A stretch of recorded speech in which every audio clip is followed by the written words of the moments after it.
Hi there, Sanmunani Mulweni. Welcome to Fixed Channel. For you here, please subscribe before the end of the video. If returning, thank you for love and support. I appreciate you. Izingane zesithembu sisaxoxa.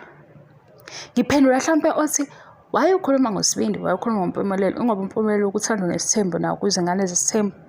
Bengingaqala ukukhuluma ngabo mangiqala ngisazoqhubeka ngisazokhuluma nge-TV show ngenze i-review ukuthi bathini ku-TV engikuzwile nengakuzwanga ababukelile le show bona bathini bakuthandile lokho noma bakuthandanga khona bakufundile khona bangakufundanga siyahleba kancane la eksithi siyahleba khona kancane sengibambe into ehlebisayo yilena ke ngiyenza manje ukuthi siyahleba kancane. Niyakhumbula ekhuluma into angayazi ethi-ke egqokele la shethi leli aliphiwe ubaba umsile ngoba sizwa ngayo ukuthi le shethi leli kwakuyishethi lababa noma ngiliphiwe ubaba and le shethi leli imnikeza amandla. Wathi i-divorce kwisithembu ayikho. Manje ufika kanjani kwa-divorce umshado ungekho? Engaze ebe nabo abakhongi abame esangweni emzini othile wekhaya elithile bememeza wasekhuluma nge-divorce.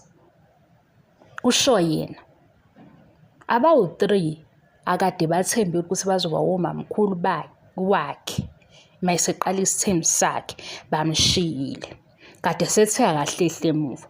Ku-season 1 useyaphika ukuthi wakwakhuluma ngendaba yamamkhulu yena futhi umamkhulu besenaye already. Okay, divorce. We guys, u-anti kaSibindi saba khona kumembeso wakhe ngokwe-TV show ngoba wawuyingxenye yakuthandwa nesithembu. Kwaseyenzeka-ke kwaba khona okwenzakalayo. Sezwe ukuthi u-anti kaSibindi ushiyile kodwa bezongena kwisithembu. Kube nesigaba la amakhosikazi akaMseleku ezokhuluma no-sister-in-law ngoba bona bakwisithembu already bemtshela ngesithembu ngoba uyapi uyogana kulolu hlobo olufanayo lomshado kodwa usisi kaMseleku kwenze njani wadivorce ngoba zazikhona izizathu. Ingane ke le ngoba usho lokhu ubengakafiki ku-23 iminyaka ukusho mhlambe ku-season 6 noma angikhumbuli ngizoyifuna leyo episode kodwa ngiyazi ekusho. Ukukhulumelani-ke kube lula ukuthi i-divorce ayenzeki kwisithembu. Ukhuluma ngento angayazi. Akazi ukuthi abashadile bafika kanjani la sebethatha khona izinqumo zokuthi-ke hayi angiphile yami impilo uphile yakho. Kwakujula kwe-divorce akakwazi.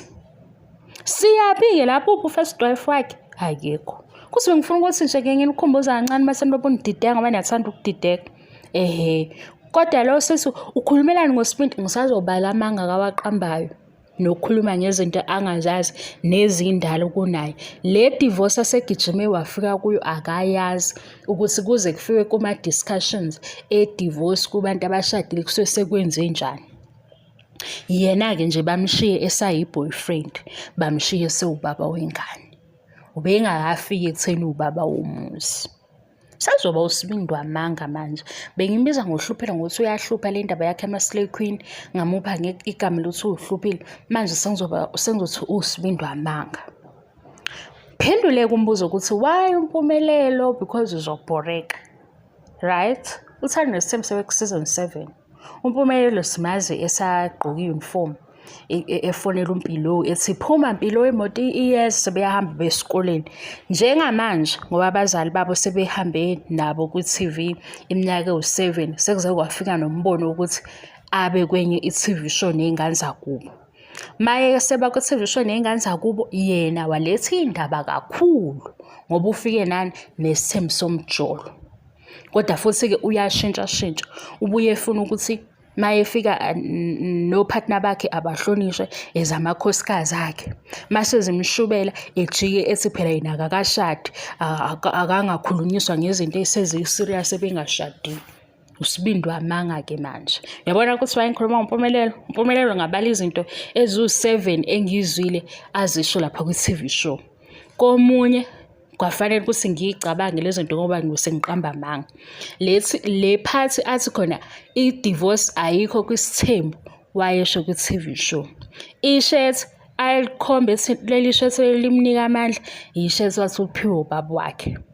U-anti-ke kaMpumelelo angikhombisi njalo ukungamhloniphi, ngikhombisa ukuthi uMpumelelo ukhuluma kwanto angayazi ukuthi i-divorce ayenzeki, yena akayazi, uyingane, akalobolile futhi, uwumfana nje, kodwa useyibona ukuthi ngoba eyingane kaMseleko uzododisa abanye abafana ebatshele nesithembu angenaso. Bye.